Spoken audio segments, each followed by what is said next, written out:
próximo programa es para todos. No contiene escenas de sexo o violencia.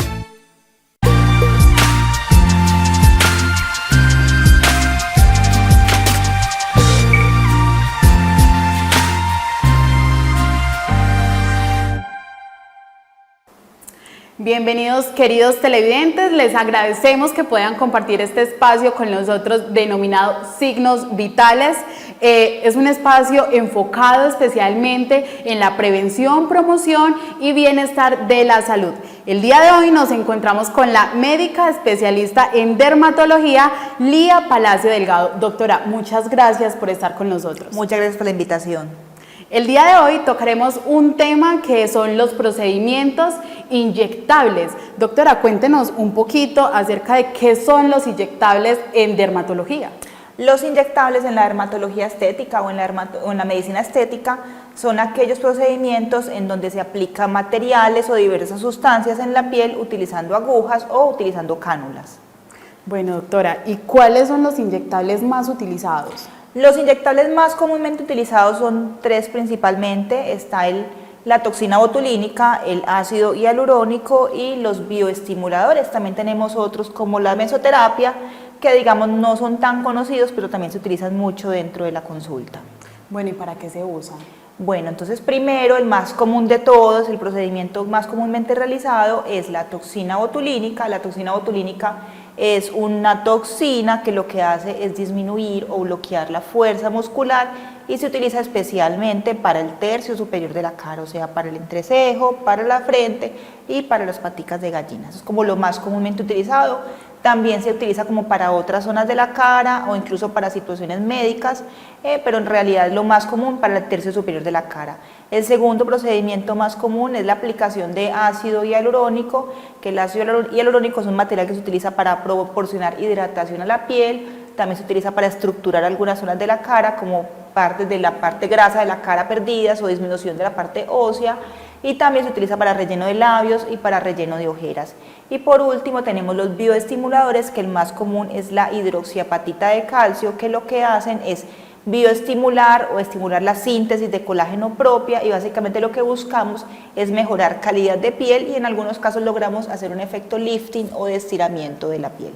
Bueno, ¿y cuál es el uso de los inyectables? Bueno, entonces depende mucho de la necesidad de cada persona, o más que de la necesidad, del gusto de cada persona. Tenemos que recordar pues que esto no es una necesidad, esto es un gusto, y lo que hacemos es corregir o resaltar algunas cosas del rostro para mejorar o para sentirnos mejor o para sentirnos más bonitos. Entonces, con la toxina botulínica lo que hacemos es disminuir esas líneas de expresión del tercio superior de la cara.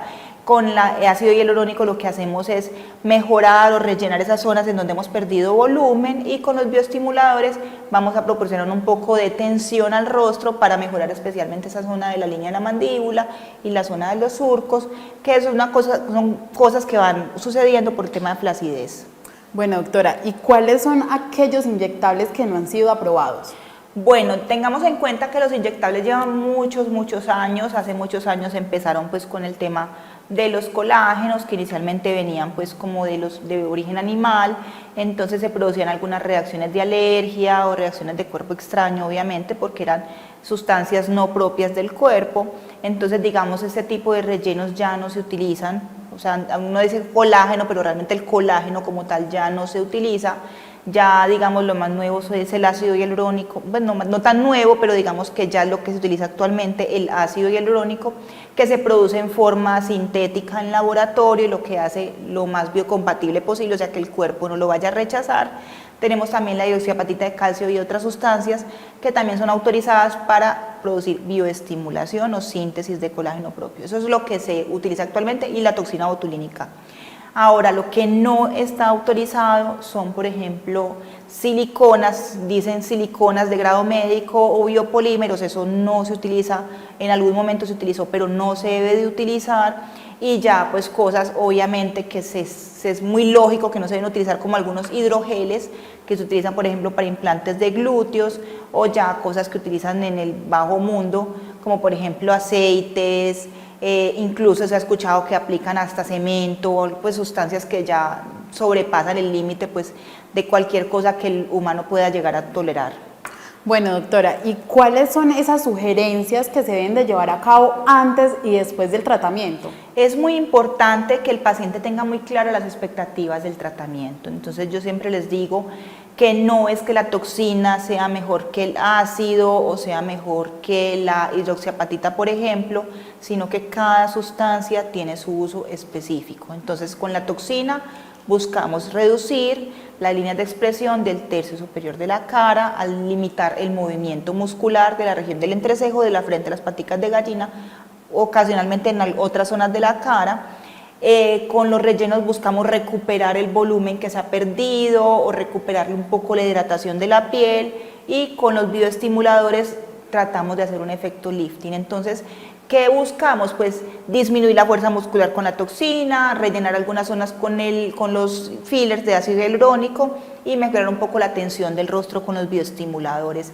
Pero nunca este tipo de procedimientos va a igualar una cirugía, por ejemplo. Entonces, por ejemplo, hay pacientes que tienen mucha flacidez, se nota mucho el surco nasogeniano, se nota mucho esta pérdida de tensión de acá, esta flacidez que da aquí que se llama joule. Entonces, este tipo de pacientes que buscan un cambio radical o un cambio realmente notorio, realmente son pacientes netamente quirúrgicos. Con los procedimientos de dermatología estética nunca vamos a igualar lo que se hace con una cirugía plástica, o por ejemplo levantar el párpado, eso lo hace pues lo hace un cirujano con una blefaroplastia, o tensar pues la parte de la frente.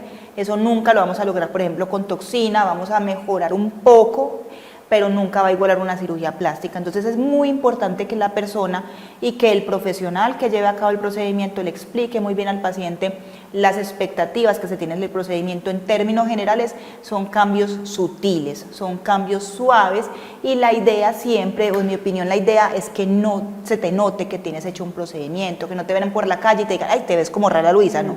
La idea es que sea una cosa sutil, que te veas más bonita, que te veas más fresco, que te veas como descansado, pero realmente que no se te note. Si tú quieres que se te note o quieres un cambio radical, definitivamente la opción es quirúrgica, pero la expectativa es muy importante. Son procedimientos con resultados en la mayoría de los casos sutiles, suaves, y eso es lo que buscamos. Bueno, doctora, hablando de duración, más o menos ¿cuánto puede durar este tipo de procedimientos? Entonces, la duración como tal del resultado para la toxina botulínica, por ejemplo, es más o menos de 3 a 6 meses. Cuando empezamos a hacer este procedimiento hace unos 10 años, se hablaba que la duración era de unos 6 meses, y de pronto esa idea ha quedado arraigada en la mente de las personas, que son 6 meses que tiene que durar una toxina botulínica. Realmente no. Ya sabemos que las toxinas duran de 3 a 5 meses, para el mejor de los casos. Hay algunas cosas que hacen que duren más o que duren menos, pero en promedio ese es el tema de la duración, y hay que tener muy clara también esa expectativa, porque es un procedimiento costoso y la gente quisiera hacérselo máximo 2 veces en el año, y realmente no, hay que hacerlo alrededor de 3 veces en el año para poder obtener, digamos, esa mejoría a largo plazo que buscamos. Sin embargo, con la toxina botulínica, si tú te la pones una sola vez y no te la vuelves a poner, no pasa absolutamente nada, simplemente se recupera el movimiento muscular que te tenía previamente.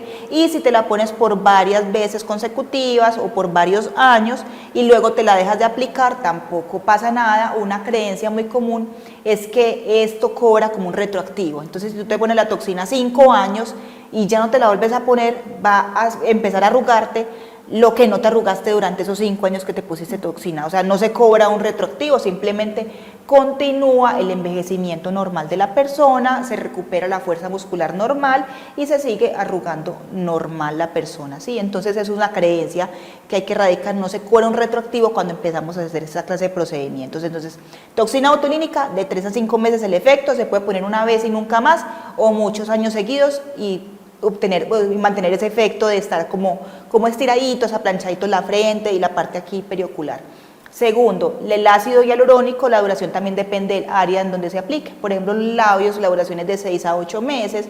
Si ponemos ácidos hialurónicos densos para mejorar la estructura facial, dura más o menos 18 meses hasta 24 meses. Y otros rellenos, por ejemplo, el de la ojera es muy agradecido, dura hasta 2 años también. Entonces la duración depende del material que utilicemos, de la zona donde lo apliquemos, pero en promedio más o menos dura de 1 a 2 años el efecto del ácido hialurónico. Una cosa importante tener en cuenta con el ácido hialurónico es que el ácido hialurónico es una sustancia que el mismo cuerpo puede degradar, y por eso lo utilizamos con la hialuronidasa que el mismo cuerpo produce. Entonces el mismo cuerpo produce el ácido hialurónico, el mismo cuerpo la puede degradar con la hialuronidasa, y digamos que la creencia que teníamos previamente era que el mismo cuerpo, como producía la hialuronidasa, podía degradar todo el ácido hialurónico al cabo del tiempo que se estimaba, 8 meses, 1 año, hasta 2 años.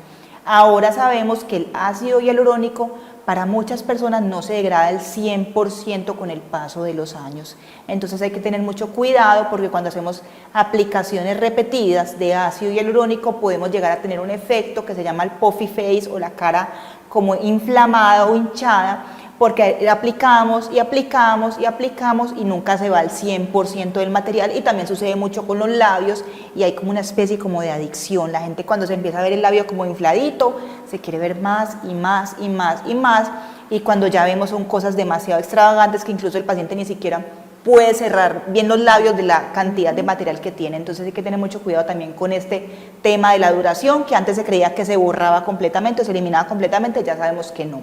Y con los bioestimuladores, estos sí se absorben por completo, el efecto dura más o menos, empieza a notarse inmediatamente o a partir de los 4 meses, y dura más o menos 1 a 2 años, y este sí, digamos que es lo que ha venido un poco desplazando el tema del ácido hialurónico o los rellenos, porque con los bioestimuladores realmente sí estamos produciendo el colágeno propio, y es un colágeno que nos ayuda a tener mejor sostén de las estructuras faciales y mejor calidad de la piel.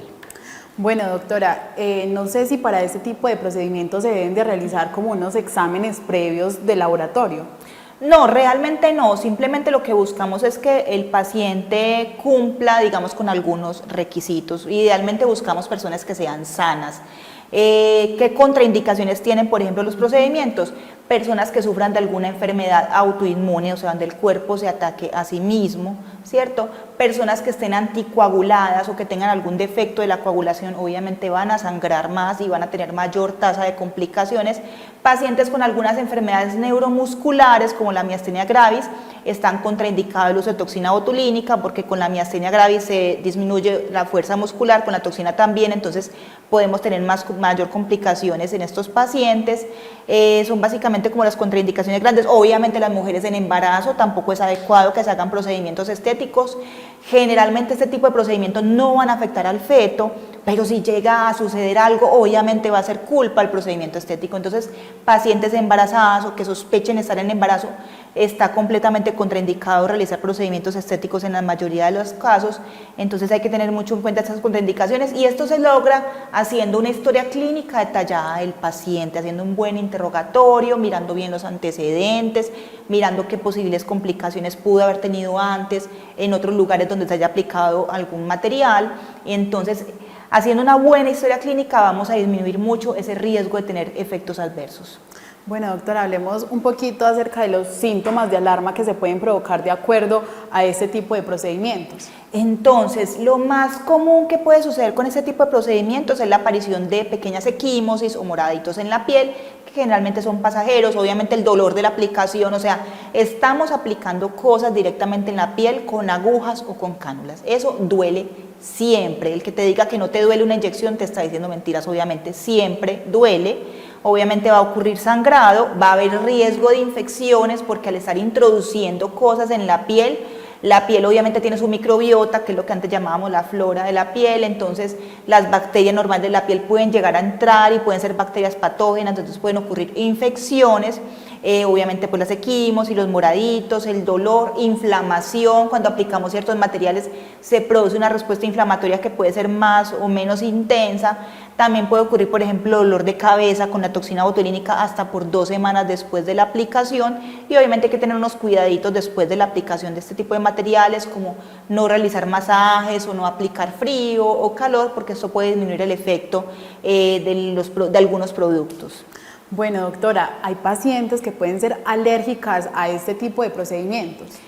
Eso es bastante inusual, particularmente con la toxina botulínica. Yo pues particularmente nunca he tenido pacientes que sean alérgicos a la toxina botulínica. Lo que uno ve es que algunas de estas personas empiezan a desarrollar anticuerpos que neutralizan la toxina y hace que sea menos duradera o que no se obtenga ningún efecto de entrada. Hay otros pacientes que pueden llegar a desarrollar reacciones de cuerpo extraño a mediano y largo plazo al ácido hialurónico. Eso también es bastante inusual porque en teoría el ácido hialurónico, al ser una sustancia completamente biocompatible o idéntica a la del ser humano, pues no debería producirse este tipo de reacciones, pero pudiera llegar a producirse. También las infecciones, se puede producir un biofilm, que es como una capa de bacterias en los materiales, y eso también puede producir reacciones inflamatorias a largo plazo. En términos generales, digamos que son procedimientos seguros y no se produce pues como tanto el tema de la alergia. En estos casos hay que tener mucho cuidado con otros efectos adversos derivados directamente de la aplicación del material, que son cosas que pueden llegar a ser más delicadas, y lo más grave que puede llegar a ocurrir, por ejemplo, es el caso de ceguera, en donde aplicamos materiales que se van directamente a las arterias de los ojos. Eso se ha visto, eso está descrito. También eventos vasculares en donde se produce necrosis en algunas zonas de la piel del rostro. Esas son las cosas graves que pueden llegar a suceder, y por eso tenemos que ponernos en manos de los mejores profesionales. Bueno, doctora, ¿qué consideraciones deben de tener las pacientes cuando se vayan a realizar este procedimiento? Yo pienso que lo más importante siempre es saber en manos de quién nos estamos poniendo, en manos de qué profesional estamos acudiendo y poniendo nuestros rostros, ¿cierto? Obviamente buscamos siempre que sea un médico titulado mínimamente, ojalá con una especialización en medicina estética, en dermatología o en cirugía plástica, y tener muy bien como clara la expectativa de lo que buscamos con el procedimiento. Hay que tener mucho en cuenta esto que dicen de eso tan bueno no dan tanto, y si esa persona te está vendiendo un poco de cosas maravillosas, es un procedimiento que te va a dejar hermosa, te voy a poner tales cosas por tal precio, ahí probablemente no es el mejor lugar para hacerse los procedimientos, ¿cierto? También pueden investigar los antecedentes de ese profesional. Generalmente esos profesionales tienen redes sociales donde publican sus propios casos, y también obviamente si son profesionales médicos tienen que estar registrados ante el RETUS, que es el registro de los profesionales médicos, en donde tiene que salir la carrera de medicina y la especialización, que ojalá también la tenga. También muy bueno que la persona se empodere de esas cosas, que conozca muy bien al médico con el que se va a hacer procedimientos y en manos de quién se va a poner, no en manos de simplemente te voy a poner toxina, relleno de labios y relleno de ojeras por tanto dinero, y ya nos dejamos deslumbrar por eso. Si nos ofrecen ese tipo de cosas, probablemente no es el mejor lugar para ponernos, hacernos procedimientos. Doctora, hay algo que es muy usual, es que, por ejemplo, en algunos procedimientos no destapen el ácido hialurónico o el tratamiento como tal que se le va a aplicar pues al lado de la paciente, para que ella realmente verifique que todo está bien. Pues sí, realmente el tema de abrir el material delante del paciente, pues es valioso sí y no. Porque pues podemos tener materiales que no tengan registro INVIMA, pero vienen bien empacaditos, bien bonitos, bien selladitos, con su fecha de vencimiento adecuada, ¿cierto? Pero realmente el paciente no tiene forma de corroborar en ese momento que sea un material adecuado o apto para el procedimiento que se va a realizar. Lo mismo con la toxina, te muestran una toxina, viene en su cajita, la persona la prepara en el momento, de pronto le explica un poco acerca del procedimiento, pero eso tampoco garantiza realmente, o sea, el abrir el producto delante del paciente es una ayuda, pero no es probablemente lo más importante. La otra cosa es, puedo tener el producto de la mejor calidad, el producto más costoso, pero si el profesional o la persona que lo aplica no es la idónea o no sabe bien cómo aplicarlo, no conoce las técnicas o no conoce el manejo de las complicaciones, entonces tampoco sirve de mucho que apliquemos Botox de marca Botox o pues, material de una marca reconocida si simplemente la persona no la sabe utilizar. Bueno, doctora, hablemos acerca de aquellos inyectables que son más usados y por qué son tan usados. Lo más usado es la toxina botulínica, definitivamente. Yo cuando hablo de dermatología estética les digo que la toxina es canasta básica. ¿Por qué? Porque nos ofrece un efecto como notorio, agradable, nos hace ver la piel como más lisita, especialmente la piel de la frente, la piel del entrecejo. Es un efecto que lo alcanzamos a ver a partir de la semana de aplicación. Desafortunadamente dura poquito en mi opinión, 3 a 5 meses, pero es muy bonito el efecto, es se ve mucho, o sea, se ve mucho en el sentido que el paciente lo nota y no se nota desde afuera. O sea, las personas de afuera que lo notan son personas que también se han aplicado, personas que lo aplican, que no es el común de las personas, y tiene bajo riesgo de complicaciones afortunadamente. Con la toxina botulínica, digamos que lo peor que te puede llegar a pasar es que de pronto te apliquen una cantidad inadecuada, en un lugar inadecuado, y se produzca una caída del párpado, que se llama ptosis palpebral, y también se pueden tumbar algunos músculos, por ejemplo los de la sonrisa, en algunas aplicaciones, pero digamos que son cosas que son reversibles afortunadamente. Digamos que la desventaja es que dura poquito, pero también es una ventaja porque si tenemos alguna complicación, esa complicación va a pasar en la medida que va pasando el efecto de la toxina. Entonces es un procedimiento sumamente agradecido y es el que más se utiliza y el que más la gente acude a buscar. Lo segundo es el ácido hialurónico, con lo que buscamos rellenar o dar hidratación a algunas zonas del rostro. Es un procedimiento también muy chévere, a veces incluso duele menos que la toxina botulínica, también es muy buscado, y el otro es la hidroxiapatita de calcio, que es el Radies, u otros materiales que producen formación de colágeno propio, porque son procedimientos que aunque son lentos en ver el resultado, a largo plazo se ven muy bonitos y la persona se va empezando a ver como más fresca, como más estiradita en la cara. Entonces esos son los tres que más se realizan. Bueno, doctora, hablemos acerca de los biopolímeros. Usted ahorita no los mencionaba como no aprobados, pero ¿qué riesgos y qué contraindicaciones tienen estos? Bueno, contraindicaciones a todo el mundo, porque son materiales que no se deben utilizar, ¿cierto? Entonces hay que tener mucho cuidado con este tema. He tenido casos de pacientes que van por reacciones a este tipo de rellenos y son pacientes que dicen, no, es que me aplicaron unas vitaminas, me aplicaron un plasma, me aplicaron X, Y cosa, me dijeron que era una cosa que era una vitamina C o un silicio orgánico, que eran cosas que se absorbían y que se iban fácil, no sé qué, y al cabo de los meses o años resultan con una reacción de cuerpo extraño y con una inflamación bastante marcada. También hacen reacciones pues como tipo infecciones por micobacterias, por contaminación también de los materiales. Es bastante complicado, es muy triste ver estos casos. Este material de las siliconas generalmente se movilizan, entonces empiezan a causar unos nódulos en diferentes partes del rostro. También los vemos en los labios que se empiezan a hacer como bolas. Entonces es muy triste ver a esos pacientes que de pronto buscaron un resultado cosmético bonito y en el mediano y largo plazo son unos resultados desastrosos debido a la infección, a la inflamación crónica y a las deformidades que se obtienen en el rostro debido al uso de estos materiales. Y desafortunadamente son cosas que vemos en el tiempo, no son cosas inmediatas, o sea, no es como que tú te pusiste el biopolímero y te salió el morado, se te hizo una úlcera, no, es una cosa que se ve al cabo de los años y a veces los pacientes ni se acuerdan o se hacen los que no se acuerdan. He tenido pacientes, por ejemplo, que tienen reacciones en la piel inflamatorias y uno les hace biopsia y se ven cosas súper raras, indagando con la paciente y dice, ay sí, yo hace como 10 años me apliqué no sé qué para remodelarme la nariz, entonces ni saben ni se acuerdan qué fue lo que les aplicaron, a veces ni saben que les aplican biopolímeros o siliconas, les dicen que les aplican cualquier otra cosa. Entonces tener mucho cuidado con lo que se chuza, con lo que se pone inyectado en la piel. Uno cree que es una vitamina o cualquier mesoterapia para manchas, por ejemplo, pero realmente uno nunca puede estar seguro de lo que se inyecta en la piel, a pesar de que le muestren uno el frasquito y lo saquen lo saquen de una jeringa prellenada. O sea, realmente desafortunadamente no se puede estar 100% seguro de lo que se aplica.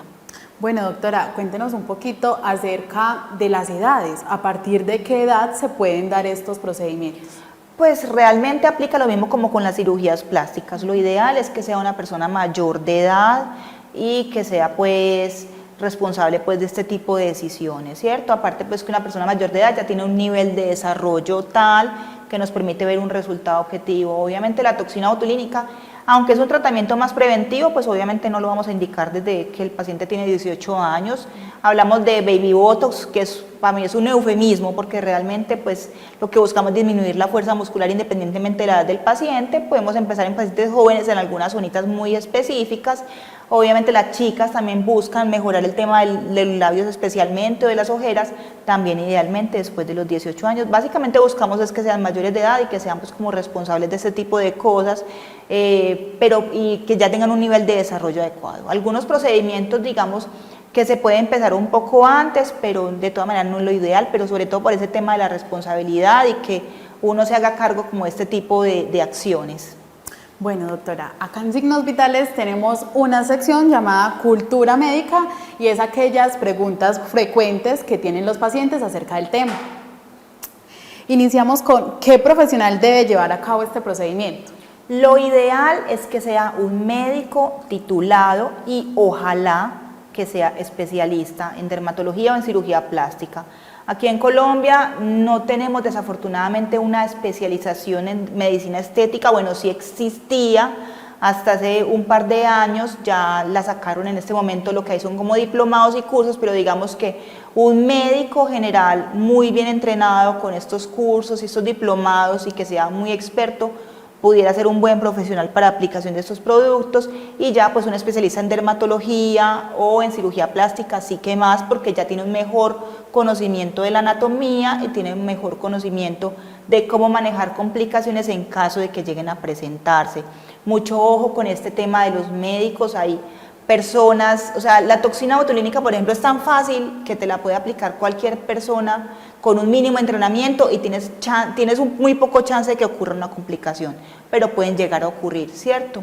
Ya en cualquier lugar te ofrecen a ti cualquier cantidad de cosas, entonces hay que tener mucho cuidado. Sí, esos paqueticos que te hago tales cosas por tanto precio, hay que tener cuidado. Ya en cualquier spa, en cualquier lugar, te ofrecen que plasma rico en plaquetas, que relleno de labios, bueno, pues que toxina. Entonces también hay que tener mucho ojo con eso. Busquemos siempre profesionales médicos. Otra cosa, los odontólogos, ahorita pues hay un tema que dicen que se llama armonización orofacial. Entonces la armonización orofacial es un tema que se inventaron los odontólogos para ellos también hacer procedimientos estéticos. ¿Por qué? Pues porque eso deja plata. Son procedimientos con alto margen de rentabilidad, entonces obviamente ellos que dicen, pues voy a hacer procedimientos que me dejen más plata, entonces ya se inventaron ese tema de la armonización orofacial, entonces empezaron ellos muy sutilmente que a poner rellenos de labios, pero entonces ya empezaron a hacer hilos y ya también están haciendo toxina botulínica y bueno, ellos tienen un conocimiento de la anatomía, pero realmente en Colombia los odontólogos no están avalados para realizar este tipo de procedimientos. Bueno, doctora, ¿qué papel desempeñan los medios digitales en cuanto a la información de este tipo de procedimientos? Las redes sociales nos hacen pensar que esto es fácil y esto es para todo el mundo y es sencillo realizar y lo puede hacer cualquiera, cualquier cosmetólogo, cualquier esteticista, cualquier odontólogo, cualquier médico general puede realizar esta clase de procedimientos, que es muy fácil, que vas a quedar preciosa, que vas a quedar divina, que no te va a salir muy costoso y que la tasa de complicaciones es prácticamente nula, ¿sí? Entonces nos hacen creer que eso es fácil y es para todo el mundo. Hay que entender que los procedimientos de dermatología estética, los procedimientos estéticos son un artículo de lujo. Esto no es una necesidad básica, no es como hacer mercado, no es como pagar la luz o el agua. Los procedimientos estéticos son artículo de lujo que además están involucrado el tema de nuestra salud, ¿cierto? Entonces, decir que es que vamos a buscar economía porque yo me tengo que hacer el botox, porque yo me tengo que hacer los labios, eso es una idea que tenemos que acabar, o sea, no tenemos que buscar economía. Obviamente, entre los profesionales diferentes van a haber diferentes precios, pero no debería ser lo primordial. Buscar el precio más bajo no es lo primordial. Es un artículo de lujo. La toxina, los rellenos, los bioestimuladores, este tipo de cosas son cosas que se hacen cuando sobra el dinero o cuando la paciente ha hecho el esfuerzo de adquirir pues como el producto como tal o adquirir el servicio, pero realmente es un artículo de lujo, no es una necesidad básica. Nuestra principal diferencial de compra no debe ser el precio, debe ser la persona, el profesional en quien nos ponemos en manos. Bueno, doctora, ¿considera que las problemáticas que pueden abarcar este tipo de tratamientos o procedimientos son por la desinformación?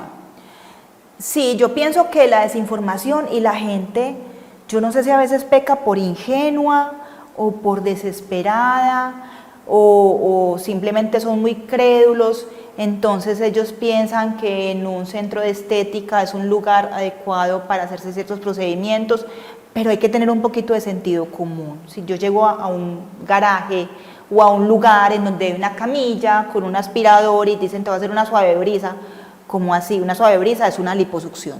Una liposucción con toda la de la ley, ¿cierto? Con toda la ley de la ley en el sentido que te están sacando grasa, es una liposucción, ¿cierto? Entonces, es una cosa que puede poner en riesgo su vida, entonces hay que tener también sentido común y lógica. O sea, si te van a inyectar algo, mínimamente que sea un médico. De hecho, pues las enfermeras o las auxiliares de enfermería cuando aplican medicamentos inyectados, siempre es con orden del médico. Entonces, ¿qué te hace pensar a ti que una cosmetóloga puede inyectar cosas en la piel? No tienes lógica. O sea, la cosmetóloga, por ejemplo, no tiene que inyectar absolutamente nada, ni mesoterapia, ni toxina, ni relleno, ni nada de ese tipo de cosas. Todo lo que sea invasivo no lo debería de hacer ninguna persona de esas. Hay que tener en cuenta lo de las enfermeras, ellas inyectan, pero inyectan con orden del médico y con la responsabilidad del médico, ¿cierto? Entonces hay que ponerle sentido común a las cosas. Pero la gente peca por ingenua o peca pensando que sí, que es algo sencillo, con baja tasa de complicaciones y que van a quedar perfectos fácilmente. Es verdad. Doctora, vamos a darle como ese espacio al glosario médico. Es un tratamiento que se emplea para corregir pérdidas de volumen en pómulos y surcos nanosogenianos, para redefinir el óvalo facial y mejorar la flacidez en mejillas y cuello. Además, también se utiliza para combatir la flacidez de la cara interna de brazos y muslos. Este producto es un relleno que está considerado como un estimulador del colágeno propio de la piel. Se compone por unas micropartículas de hidroxiapatita de calcio suspendidas en un gel acuoso. Doctora, muchísimas gracias por compartir este espacio con nosotros acá en Signos Vitales y por darle a nuestros televidentes la información pertinente para este tipo de procedimientos. Muchas gracias por la invitación, Luisa, y a todos por escucharme. Queridos televidentes, damos por finalizado este espacio en Signos Vitales. Muchísimas gracias por estar conectados con nosotros.